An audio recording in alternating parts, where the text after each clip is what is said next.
All right, so I have something a little bit different for you today. I'm going to be reviewing a video about this serial scamming couple up in the Boston area. And they actually were able to find this couple and they confronted them on this video. So let's get into it. Tonight, the NBC 10 investigators are confronting a Worcester County couple who have been scamming people for 20 years. They are known as professional tenants. They live in properties without paying rent as long as possible before they're ultimately evicted. Then they find a new victim and do it all over again. NBC 10 investigator Ryan Kath spent weeks trying to track them down. He has details on how it all unfolded. Ryan Kath with NBC Boston. We've been looking for you. Why haven't you paid rent for the last 20 years? It's pretty clear Russ Callahan was surprised to see somebody show up to expose the scheme he and his wife Linda have been pulling off for the past 2 decades.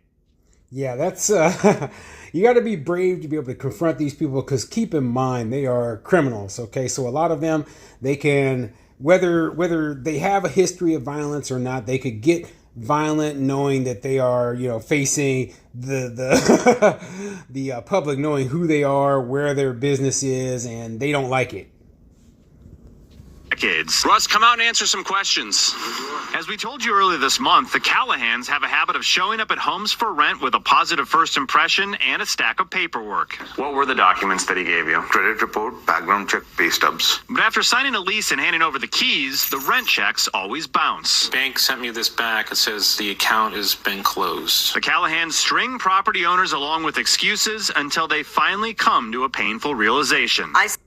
So, like I said in my other video that covered this story, a lot of this could have been easily, just rectified if these people had just done a good background check on these tenants before they moved in, because you're going to see their eviction history, their credit history, their criminal history, and those things alone probably would eliminate this couple. And if I remember correctly, they had basically created their own fake background paperwork.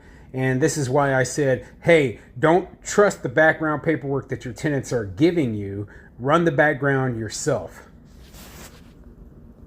I started panicking. I had been scammed at that moment. I realized that this is not some isolated thing, that they are people who actually live like this. Our investigation found over the past 2 decades in Massachusetts and a short stint in Florida, the Callahans have been evicted more than 20 times, with judgments for unpaid rent surpassing well over $100,000. Victims include a single mom. They never paid a penny. They need to pay for what they did. A couple saving to have their first child. We're growing our family, and that's a tough pill to swallow after not getting paid for the last 8 months. And a veteran who was overseas on his first deployment with the Navy. I'm thinking, I have this house, I'm in a whole nother country, what am I going to even do?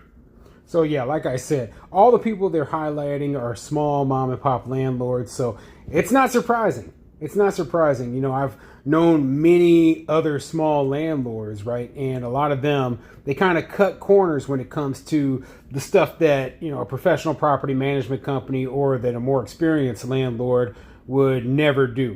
Like I'm busy calling employers and, trying to do everything to make sure that my tenants are the people they say they are, make the money that they claim they make, etc. Right? And some people will just be like, you have a friendly face. You'd be a good tenant. I literally know people who will do stuff like that. Okay. And it's dumb. Okay. It's absolutely dumb. Now, I don't think that these people deserve to be, taken advantage of like this. But you know what? Going off into the future, if they want to continue to be landlords, what they need to do is fix the problem that created this whole situation in the first place, which is your tenant background screening.